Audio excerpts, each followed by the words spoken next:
नीलाञ्जनं समाभासं रविपुत्रं यमाग्रजं छायामार्तण्डसम्भूतं तं नमामि शनेश्वरं तं नमामि शनेश्वरम् मनोजवं मारुततुल्यवेगं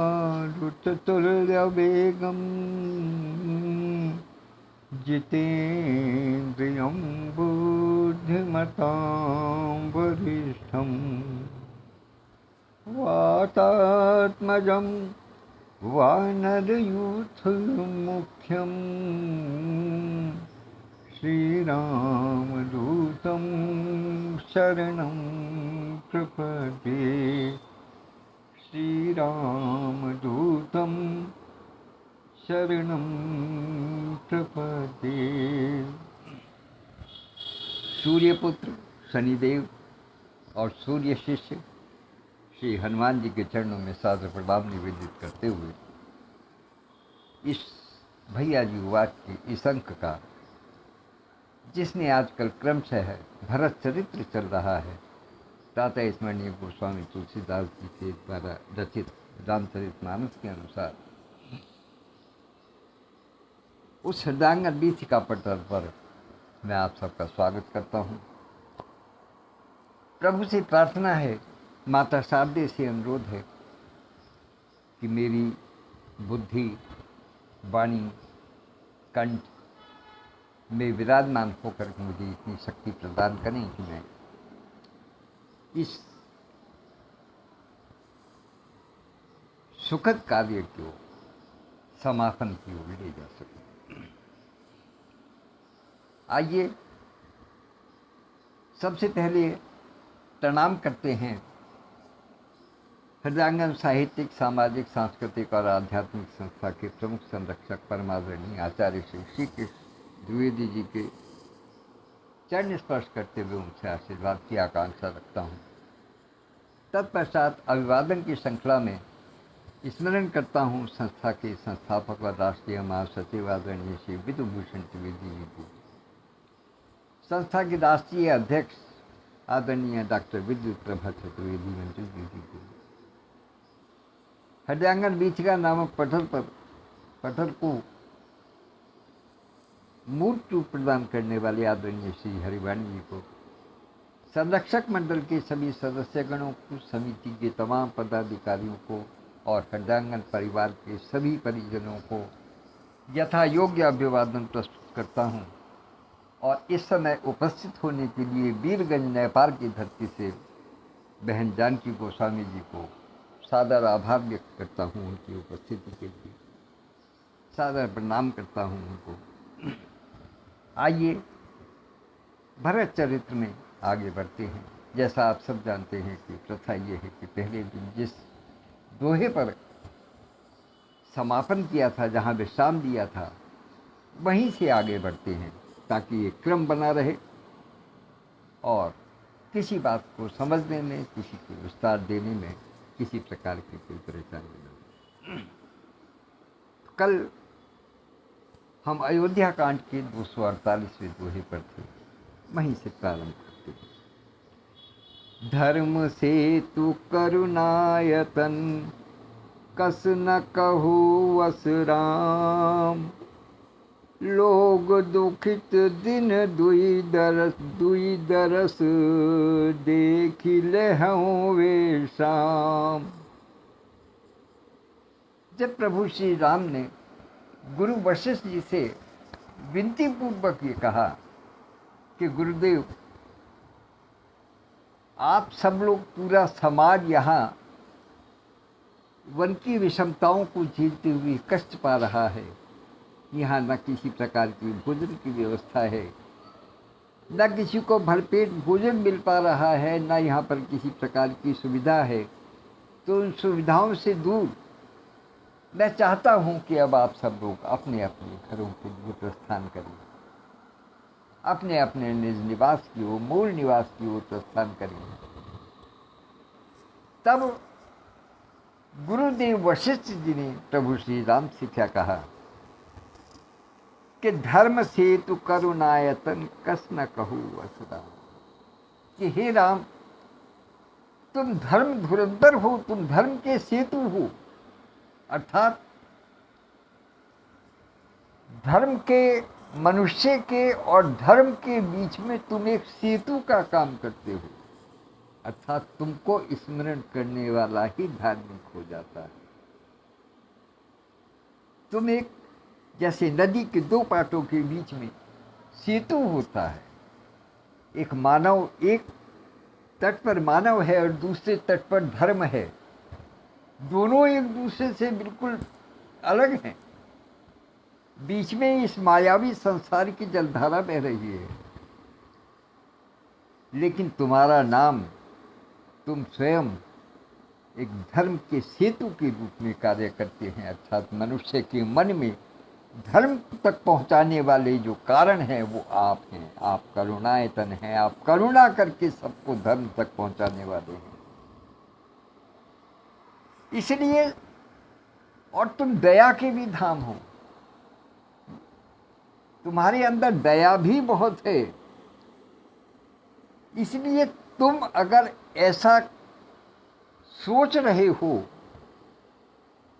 कि जो समाज साथ में आया हुआ है उसको कष्ट हो रहा है और उसको अपने घर लौट जाना चाहिए, अर्थात तुम उनके कष्टों को स्वयं अनुभव कर रहे हो अपने हृदय में, इसलिए तुम दया भाव दिखा करके ऐसी बात कह रहे हो, तो ये केवल तुम ही कर सकते हो और संसार में और किसी के बस की बात नहीं, अर्थात और किसी को इस बात से कोई मतलब नहीं है कि किसी को कष्ट है या किसी को सुख है, लेकिन आप चूंकि सबके मन की गति को जानते हैं, सबके कष्टों को पहचानते हैं और आप हमेशा सुखदायक हैं, सुखद रहे हैं, तो इसलिए आपके मन में ये विचार आया है कि भाई अब इनको वापस लौट जाना चाहिए। लेकिन जो लोग यहाँ पर हैं वो तुम्हारा दर्शन प्राप्त करके सुख प्राप्त कर रहे हैं, वो तुम्हारे दर्शनों का लाभ ले रहे हैं प्रतिदिन, ये क्यों नहीं सोचते? आपकी दृष्टि केवल इसी बात पर क्यों जाती है कि उनको कष्ट हो रहा है? आप ये भी तो देखिए कि वो आपके दर्शन का लाभ लेकर के कितना सुख प्राप्त कर रहे हैं। वो 2 दिन तुम्हारा दर्शन करके उस सुख को प्राप्त कर रहे हैं, तो वो क्यों ना इस लाभ को बटोर लें, इस लाभ को स्वीकार कर लें, इस लाभ को ले लें। इस बात को भी तो विचार कीजिए। तो राम वचन सुनी सभय समाजू, जनु जल निधि महु विकल जहाजू।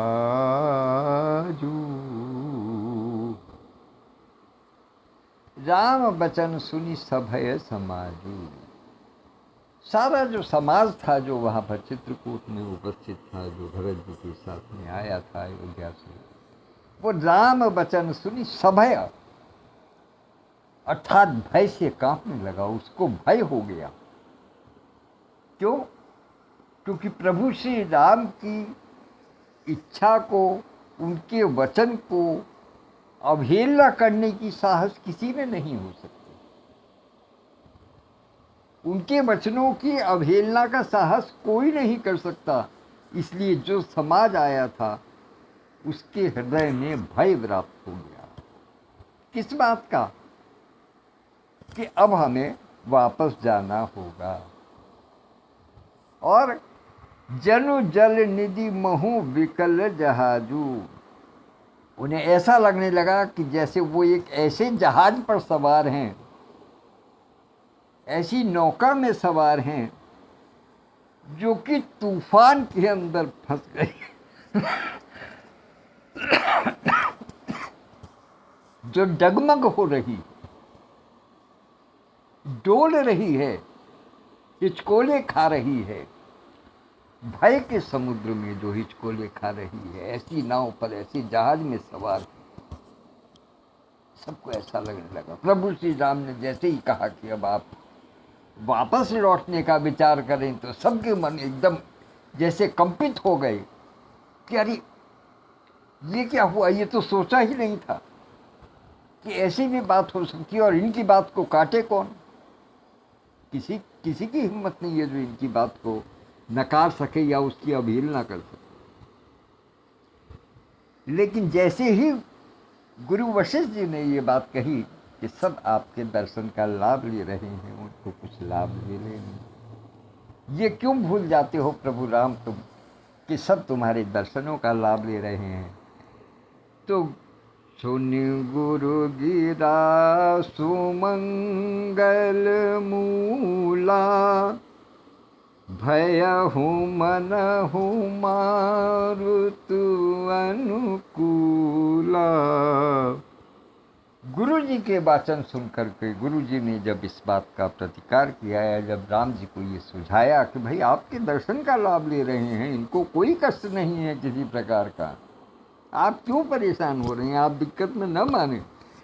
तो गुरु वशिष्ठ जी की कल्याण मूलक बातें सुनकर के, अर्थात कोई व्यक्ति यदि डरा हुआ है किसी बात से और उसका कहीं निदान होता दिखाई दे, तो भले ही वो पूरी तरीके से हो या ना हो, लेकिन यदि लगे कि हाँ अपने पक्ष की बात है, तो थोड़ा ढाढ़स बन जाता है मनुष्य। इसी प्रकार से उस भरत जी के साथ में जो समाज आया था, उसको थोड़ा ढाढ़स बंधा। ऐसा लगा जैसे कि हवा अब अनुकूल बहने लगी है। कहाँ तो समुद्र में जहाज डगमग हो रहा था, ऐसा लग रहा था प्रभु श्री राम के वचन सुन करके। लेकिन गुरु वशिष्ठ के वचन सुन करके ऐसा लगा जैसे कि हवा जो है वो आपके पक्ष में बहने लगी है, आपके अनुकूल बहने लगी है, आपको अच्छी लगने लगी है। ये लगेगी कि हाँ अब ये नैया को संभाल लेगी। तो पावन पयति हूँ काल नहाई,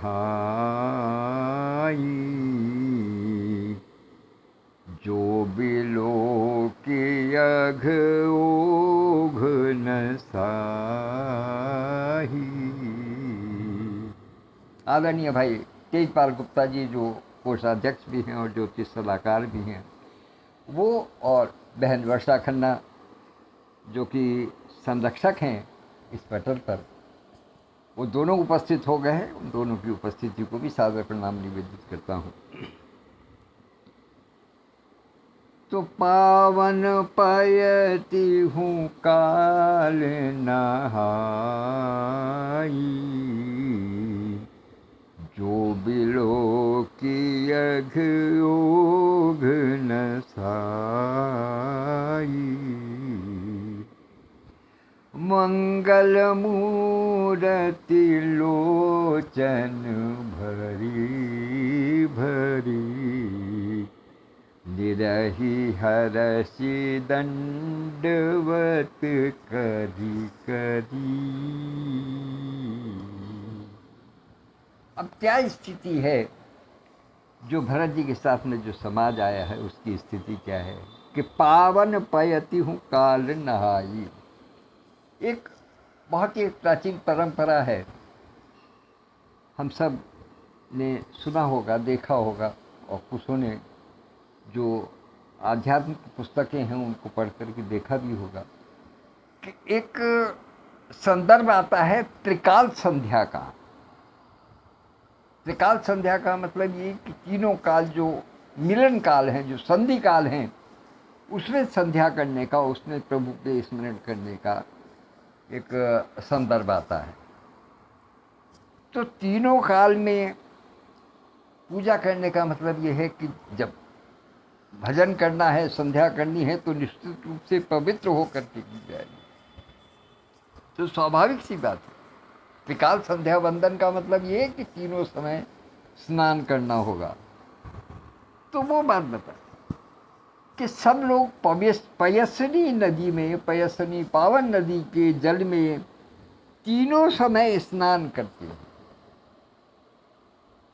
अब उनकी बात बता रहे हैं कि भारत के साथ में जो समाज आया है वो क्या कर रहा है कि तीनों समय स्नान करते हैं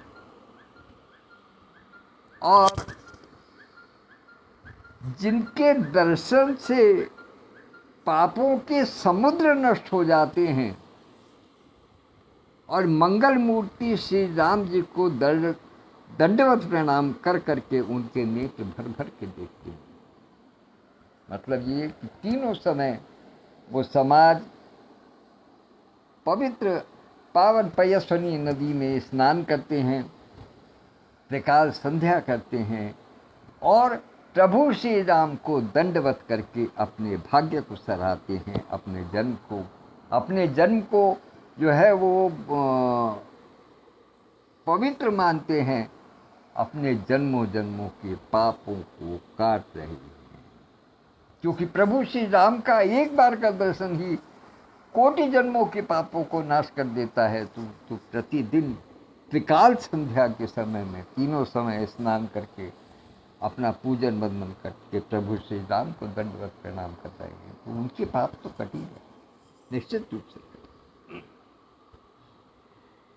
और क्या करते हैं, वहाँ की जो वर्णन है, जो भरत जी के साथ में जो अयोध्या का समाज आया है वो और क्या करता है कि राम सैल बन देखन जाई, जहाँ जह सुख सकल सकल दुख नाही। प्रभु श्री राम की कुटिया जहाँ बनी हुई है उस पर्वत पर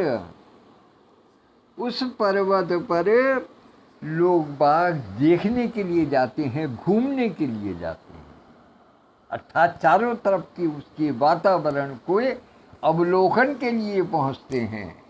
और क्या अवलोकित करते हैं कि जह सुख सकल सकल दुख नाही, कि उन स्थानों पर सारे सुख मौजूद हैं, किसी प्रकार का कोई दुख नहीं है, कोई कष्ट नहीं है, ना कोई कष्टदायक चीज है, वहाँ कष्टदायक कोई वस्तु नहीं है। जो भी कुछ है वो सब कुछ सुखदायक है, केवल और केवल सुख देने वाली है। और झरना झरहि सुधा समबारी, झरना झरहि सुधा समबारी, अर्थात जो झरने हैं उस पर्वत की चोटी पर जो झरने आ रहे हैं वो ऐसे झरते हैं मानो कि उनसे जल नहीं बल्कि अमृत बरस रहा है, अमृत की धारा आ रही है, अमृत की धारा झड़ रही है उन झरनों के माध्यम से, ऐसा प्रतीत। झरना झरहि सुधा समबारी, अमृत के समान जल की वर्षा होती है। और त्रिविध ताप हर त्रिविध बयारी, तीनों प्रकार की सुगंध, तीनों प्रकार की पवन वहाँ बह रही है। कौन कौन सी? शीतल, मंद और सुगंधित, तीन प्रकार की वायु है वहाँ। शीतल है, मंद है, सुगंध है, ये तीन प्रकार के बयारी है। और त्रिविध ताप हरी, तीनों प्रकार के ताप को हर लेती है वहाँ की पृथ्वी। कौन कौन से? भौतिक, दैहिक, दैविक, तीनों प्रकार की हवा चल रही है, तीनों प्रकार की ताप हर रही है और तीनों प्रकार की कष्टों को दूर कर लेती है। कौन कौन से? आध्यात्मिक कष्ट को, यदि किसी को आध्यात्मिक कष्ट है, किसी को आध्यात्म में तबीयत नहीं लगती है, वो भी वहाँ लगने लगती है। मन नहीं लगता आध्यात्म में, वो भी वहाँ लगने लगता है। तो आध्यात्मिक, आधि भौतिक और आधि दैविक, हर प्रकार के ताप को हर लेने में समर्थ है वहाँ का वातावरण। प्रभु श्री राम की जहाँ कुटिया है उसके चारों तरफ का जो परिक्षेत्र है, उसका जो वातावरण है वो ऐसा है तो विटप बेली तिन अगणित जाति, फल प्रसून पल्लव बहु भांति, सुंदर शिला सुखद तरु छाही, जाई बरनी बन छवि के ही पाही। विटप बेली तृण अगणित जाति, अगणित माने जिनकी गिनती नहीं है, असंख्य प्रकार की जातियों के विटप पेड़ हैं, बेल हैं और तृण और घास। अग्नि असंख्य प्रकार की बेल और क्या कहते हैं पेड़ और तिनके यानी कि घास फूस है। और फल प्रसून पल्लव बहु भांति, अनेकों प्रकार के असंख्य प्रकार के फल भी हैं, असंख्य प्रकार के फूल भी हैं और असंख्य प्रकार के पल्लव भी हैं, पत्ते भी असंख्य प्रकार के हैं। अर्थात ऐसा जैसे पूरे संसार की जितनी प्रजातियां हैं, पेड़ों की, बेलों की, घासों की और जिन पर पत्ते, फल और फूल असंख्य प्रकार के हैं, वो सब प्रभु श्री राम की कुटिया के आसपास जो है वो स्थित हो गई हैं। तो इसीलिए हर प्रकार का सुख अनुभव कर रहे हैं वहाँ। और सुंदर शिला सुखद तरु छाई, और जाई बरनी बन छवि के ही पाई। सुंदर शिलाएं हैं, चूंकि पर्वत है तो पर्वत खंड पे शिलाएं तो होंगी, तो सुंदर शिलाएं हैं और वृक्षों की छाया सुख देने वाली है। जो वहाँ वृक्ष हैं उनकी छाया सुख देने वाली है। और ऐसे वन की जिसमें असंख्य प्रकार के पेड़ हैं, असंख्य प्रकार की बेलें हैं, असंख्य प्रकार के जो है वो घास है, असंख्यों प्रकार के फल, फूल और पत्तियां हैं, सुंदर सुंदर चट्टानें हैं, वहाँ छायादार वृक्ष हैं। तो इस सुंदरता का वर्णन कौन कर सकता है? या ये किसके मन को नहीं लुभाएगा? ये हर व्यक्ति के मन को लुभा देता है। उस वन की शोभा का वर्णन नहीं किया जा सकता। जाई बरनी बन छवि के ही पाई, किसके बस की बात है? अर्थात किसी के बस की बात नहीं है कि उस सुंदरता का, उस सुखद वातावरण का वर्णन कर सके। तो सरनि सरोरुह जल विहग, कूजत गुंजत भ्रंग, बैर विगत बिहरत विपिन, मृग विहंग बहुरंग। आदरणीय विद्युत प्रभा दीदी भी उपस्थित हो गई हैं। राष्ट्रीय अध्यक्ष हैं हृदयांगन की, और हृदयांगन समिति की राष्ट्रीय अध्यक्ष हैं, और हृदयांगन गीतिका की मुख्य संयोजिका हैं। उनको सादर प्रणाम करता हूँ उनकी उपस्थिति को। तो सरनि सरोरुह जल विहग, कूजत गुंजत भ्रंग। वहाँ जो तालाब हैं उनमें कमल खिल रहे हैं, और जब निश्चित रूप से जब कमल खिल रहे हैं तो वहाँ जल के जो पक्षी हैं वो भी विहार कर रहे हैं। जल के पक्षी भी वहाँ विहार करते हैं और भौरे गुंजा रहे हैं। कमल खिले हुए हैं तो भौरे भी गुंजा रहे हैं। आदरणीय संस्थापक महोदय श्री विधुभूषण त्रिवेदी जी भी उपस्थित हो गए, सादर प्रणाम करता हूँ। भाई साहब, आप अपने नेत्रों का ख्याल रखिएगा कृपया, बड़ी विनम्र प्रार्थना है। नेत्र बहुत ही बहुमूल्य हैं, इनको संभाल कर रखिएगा। आप केवल सुने, कोई ज़रूरी नहीं है कि आप इसको देखें नहीं, केवल सुने। कोई मुझे आपसे किसी प्रकार की टिप्पणी की, किसी प्रकार की प्रतिक्रिया की अपेक्षा नहीं है। मैं जानता हूँ आपके मन में क्या भाव हैं, लेकिन वो टेलीपैथी के जरिए हम लोग एक दूसरे के भावों को जानते हैं। उसको कृपया अपनी आँख पर जोर दे करके, अपनी आँख की कौस्त पर जो डॉक्टर की सलाह है उसको, उसकी अवहेलना करके आप कृपा करके किसी प्रकार की कोई प्रतिक्रिया। तो तालाबों में कमल खिल रहे हैं, जल के पक्षी कूज रहे हैं, भौरे गुंजार कर रहे हैं, और बहुत रंगों के पक्षी और पशु वन में वैर रहित होकर के विचर रहे हैं। एक सबसे बड़ी बात यह है कि वन में अक्सर ऐसा होता है कि जो पशु होते हैं वो एक दूसरे से वैर रखते हैं, अर्थात वो वहाँ की व्यवस्था वहाँ के वहीं निमटने की बात होती है। कोई किसी का शत्रु है, कोई किसी का मित्र है, कोई किसी का शत्रु है, कोई किसी का शत्रु है, उसका शत्रु कोई और है, फिर उसका शत्रु कोई और है। कहने का मतलब ये है कि वो सारी व्यवस्था वहाँ वन के अंदर ही है।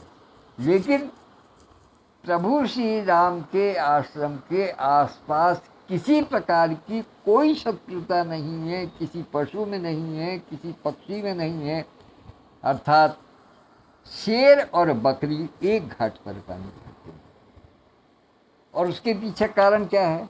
कारण ये है प्रभु की जो दया है, प्रभु का जो प्रेम स्वभाव है, स्नेहिल स्वभाव जो है, वो सबके हृदय में अपना स्थान बनाए हुए है।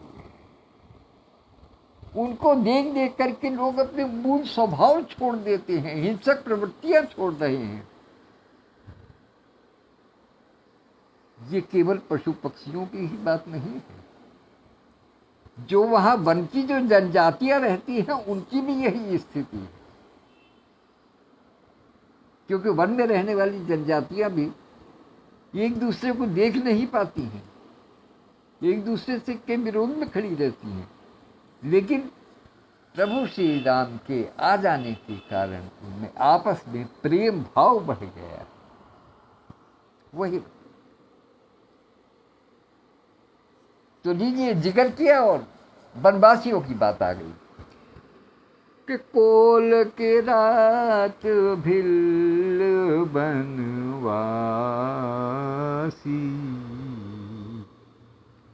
मधु सुचि सुंदरु स्वादु सुधासी, भरी भरी परन पुटी रुचि रूडी, कंद मूल फल अंकुर जूडी।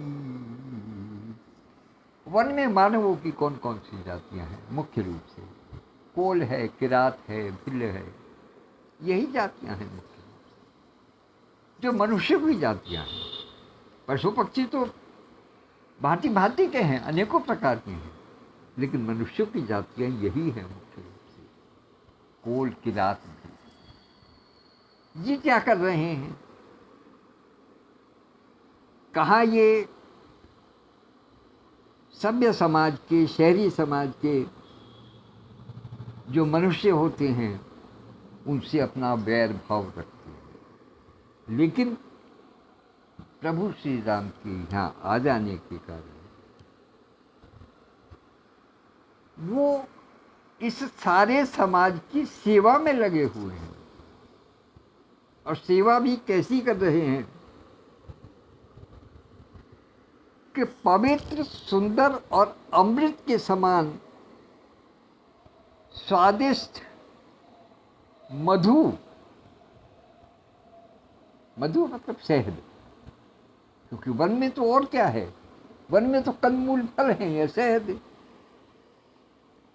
मिष्टान में तो शहद ही है। तो वो लोग पवित्र, सुंदर एवं अमृत के समान स्वादिष्ट मधु यानी शहद को पर्णपुटी, पर्णपुटी किसको कहते हैं? पर्णपुटी का मतलब ये है जो पत्तों के आकार दे करके, पत्तों को जोड़ करके जो दोना बनाया जाता है, हम सब लोगों ने जब कहीं भोज में जाते थे पहले, आजकल तो सब व्यवस्था अपने आप में अलग हो गई, सब कुछ बना बनाया बाजार से आ जाता है, कहीं फेविकोल का कहीं उसका थर्मोकोल का बन जाता है, कहीं किसी का बन जाता है। लेकिन पहले पत्तों के ही दोने चला करते थे। जब नीचे बैठ करके दावतें हुआ करती तो पत्तों के दोने चला, तो वो कोल भिल और किरात जो जनजाति के जो मनुष्य हैं, वो पत्तों के दोने बना करके उनमें सुंदर शहद सब लोगों को वितरित करते हैं, अपने मन का भाव प्रकट करते हैं, सब लोगों को उसको वितरित करते हैं। और केवल शहद ही नहीं देते, उसमें भरकर कंद मूल फल और अंकुरित बीज आदि जड़ी बूटियां जो हैं वो उनको समर्पित करते हैं भरत जी के उस पूरे समाज को। फिर तो सभी को समर्पित करते हैं। तो सबहि देई करि विनय प्रणामा, कही कही स्वाद भेद गुण नामा। और विशेषता क्या है उसकी कि सबहि देई करि विनय प्रणामा। ऐसा नहीं है कि जबरदस्ती सबके आगे जो है वो दोने रखते चले जा रहे हैं, फिर शहद रखते चले जा रहे हैं, फिर कंदमूल फल रखते चले जा रहे हैं। सब एक एक व्यक्ति को दोना भर भर के विनम्रता के साथ में उसको समर्पित करते हैं, विनम्रता के साथ में उसको दे रहे हैं, श्रद्धा भाव से, बड़े विनीत भाव से उनको जो है वो प्रस्तुत करते हैं। अलग अलग स्वाद की, अलग अलग भेद की वस्तुएं जो है वो उसमें रख कर के दे रहे हैं। और साथ में एक काम और भी कर रहे हैं कि जो वस्तु प्रस्तुत कर रहे हैं दोनों में, उसके गुण और नाम बता करके तब प्रस्तुत कर रहे हैं कि ये लीजिए, देखिए ये ऐसी चीज़ है, इसके अंदर इसके ये गुण है, गुण भी और नाम भी वो बता करके प्रस्तुत कर रहे हैं। तो वो तो सब इस प्रकार से दे रहे हैं। अब जब कोई भी व्यक्ति, कोई अनजान व्यक्ति, भाई शहरी व्यक्तियों के लिए, जो अयोध्या वासी हैं, उनके लिए तो वो सारे वनवासी अनजान ही हैं। जब कोई इतने प्यार से किसी चीज़ को भेंट करता है तो एक स्वाभाविक सी है कि हम प्रतिदान के रूप में उसको क्या दें, कुछ दाम दें, अपने पास से कुछ भेंट दें उसको। लेकिन देहि लोग बहु मोल न लेहि। जो लोग हैं, जो समाज है, वो उनको उसका कुछ दाम देना चाहते हैं, उसका कुछ मूल्य देना चाहते हैं, लेकिन वो देते नहीं हैं, वो इनकार कर देते, क्योंकि उनके मन में केवल और केवल सेवा का भाव है। वो सेवा भाव से कर रहे हैं, वो किसी की चाकरी नहीं कर रहे, किसी की नौकरी नहीं कर रहे, कोई बोझ समझ करके किसी कार्य को नहीं कर रहे हैं, वो केवल सेवा भाव कर रहे हैं। अब फेरत राम दुहाई देही। और सबसे बड़ी बात क्या है कि कभी कभी ऐसा होता है कि जब कहते हैं कि भैया अच्छा ठीक है, तुम अगर दाम नहीं लेते तो हम तुमसे इस चीज़ को नहीं लेंगे, आप इसको वापस ले जाइए, हम नहीं लेंगे। तब ऐसी स्थिति में वो वनवासी लोग क्या करते हैं, वो उनको प्रभु श्री राम की दुहाई दे करके जो है वो उसको दे देते हैं कि फेरत राम दुहाई देई। जो उनको वापस करने का प्रयास करते हैं उनको प्रभु श्री राम की दुहाई दे करके, राम की शपथ दे करके, राम को स्मरण करा करके उनके हाथ में पकड़ा देते हैं। अर्थात ऐसा कोई व्यक्ति नहीं है जिसकी वो सेवा नहीं कर रहे, सबकी सेवा कर रही है। कहीं सहनए मगन मृदुबानी,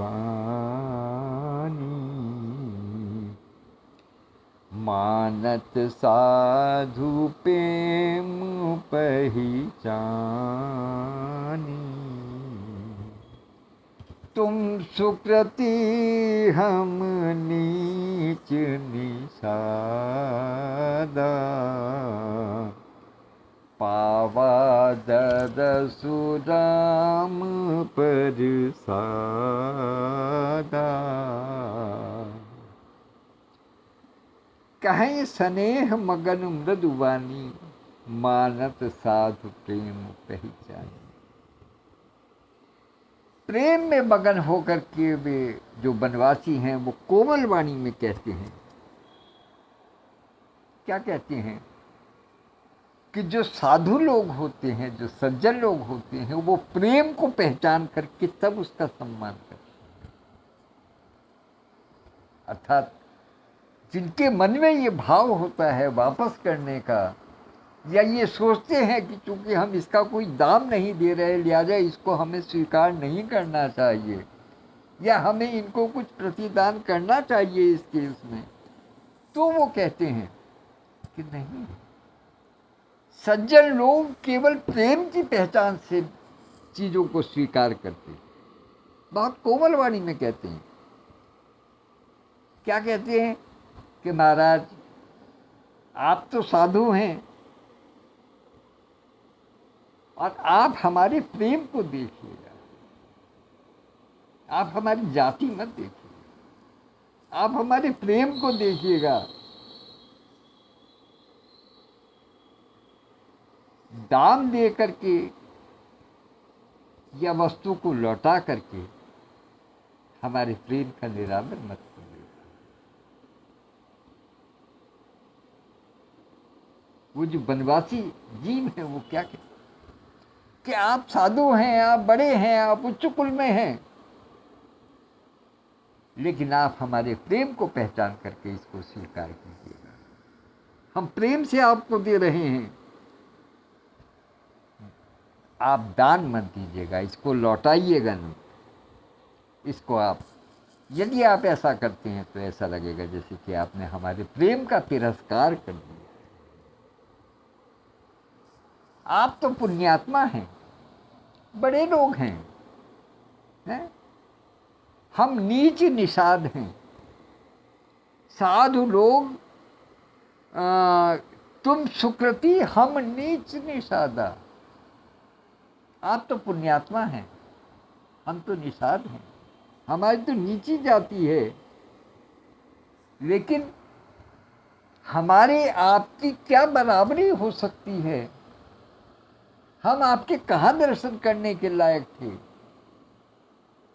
हम आपके दर्शन किस प्रकार से कर पाते? वो तो प्रभु श्री राम की कृपा है जो हमें आपके दर्शन हो गए, वरना हमें तो दर्शन भी होने मुश्किल थे। हम दर्शन कर ही नहीं पाते आपके कभी। पावा दरसु राम प्रसादा।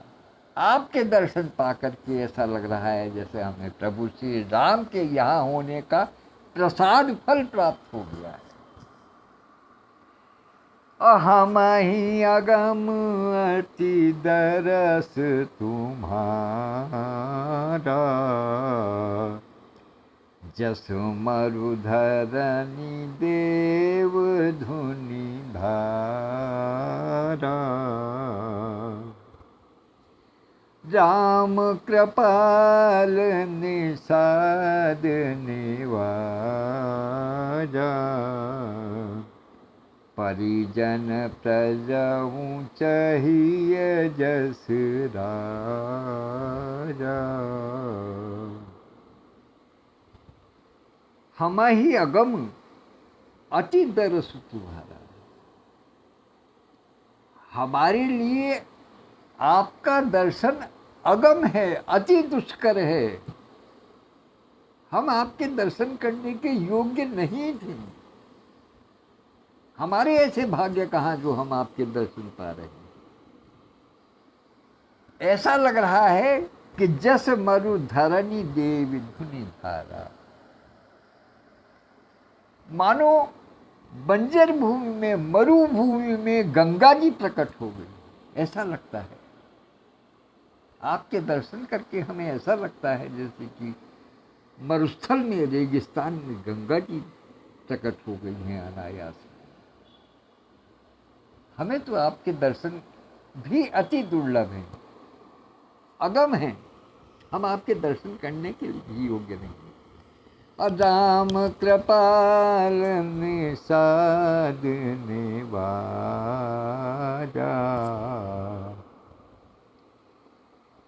और देखिए कि जो दया सिंधु प्रभु श्री राम हैं, उन्होंने निषाद राज पर कैसी कृपा की है। ये उनकी जो निषाद राज पर जो कृपा है, उसके कारण हमारी इतना साहस हो पाया है कि हम आपकी कुछ सेवा कर सकें, आपके दर्शन कर सकें। और हम जानते हैं कि परिजन प्रजऊ चाहिए जस राजा, अर्थात जैसे प्रभु राम जी हैं, चूंकि वो घर के बड़े हैं, तो जैसा उनका स्वभाव है वैसा ही उनके नगरवासियों का स्वभाव होगा, उनके अन्य परिजनों का स्वभाव होगा। तो चूंकि वो दया के सागर हैं, वो करुणा करते हैं सब पर, उन्होंने निषाद राज को अपना सखा कहा है, वो अपने मित्र बताते हैं। इसीलिए हमारी हिम्मत हुई है आपसे कुछ कह पाने की, आपको कुछ दे पाने की, आपकी कुछ सेवा करने की हिम्मत हमारा साहस तभी जुटा है। और हम जानते हैं कि जैसे वो हैं वैसा ही स्वभाव आपका भी है। तो यह जिय जानी सको चितजी, करिय छोहु लखिने, हम ही कृतारथ करन लगी, फल तृण अंकुर ले। बड़ी विनय के साथ में प्रार्थना करते हैं कि जो हमने बात कही है, इनको हृदय में धारण करके संकोच त्याग दीजिएगा। संकोच किस बात का? कि हम बिना दाम दिए कैसे ले लें, हम अपरिचित से कैसे कुछ प्राप्त कर लें, हम बड़े हैं, ये छोटे हैं, इनसे हम कैसे ले लें, और इनको कुछ प्रतिकार के रूप में इनको कुछ दे भी नहीं, प्रतिदान कुछ न करें। तो इसलिए इस सब प्रकार के संकोच को छोड़ करके आप हमारा प्रेम देख करके हम पर कृपा कीजिए। वहां भी ये नहीं कहते कि आप ले लीजिएगा, कहते हैं आप केवल हमारे हृदय का प्रेम देख करके हम पर कृपा कीजिएगा।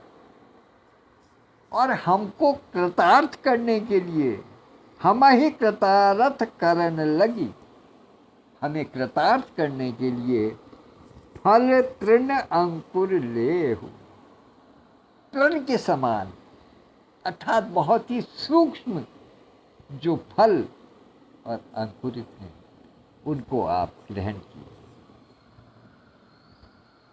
ये मन के भाव, ये भाव जो प्रकट किए हैं वो वनवासियों ने किए हैं, भरत जी के समाज के लिए, अयोध्या वासियों के लिए, राज दरबारी लोगों के लिए। तो ये एक अपने आप में अति विशिष्ट प्रसंग था। आज यहीं विराम लेते हैं, कल हम इसके आगे बढ़ेंगे, क्योंकि ये एक अनूठा प्रसंग था। यद्यपि इसमें कहीं भरत जी के चरित्र का वर्णन नहीं है, किंतु चूंकि ये चित्रकूट का वर्णन है, प्रभु श्री राम का वर्णन है, और एक अनूठा, एक अलग प्रकार का प्रेम यहाँ देखने को मिलता है, इसलिए मैंने यहाँ ये कहा। कल भरत जी की कथा से ही पुनः प्रारंभ करेंगे और आगे बढ़ेंगे। तब तक के लिए आज्ञा दीजिएगा। धन्यवाद। इसी बीच प्रिय भाई उमेश मिश्रा जी भी उपस्थित हो गए हैं, जो राष्ट्रीय कार्यक्रम संयोजक हैं।